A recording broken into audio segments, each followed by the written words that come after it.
जो कम संसार में कमी कमी जाऊँगी आम करने चेष्टा करूँ। गायत्री परिवार लक्ष्य यज्ञ करके धर्म अर्जन करवा नुह।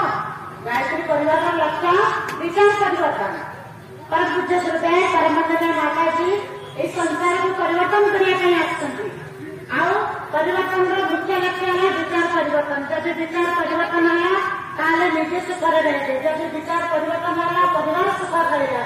जब विचार परिवर्तन है समाज सुख रहेगा। जब विचार परिवर्तन है राष्ट्र सुख रहेगा। तो मूल जिनस भी सही तो भगवान बारंबार बारंबार बारंबार आपको पाखक जन्म लेकर आसुँच खाली विचार परिवर्तन करने।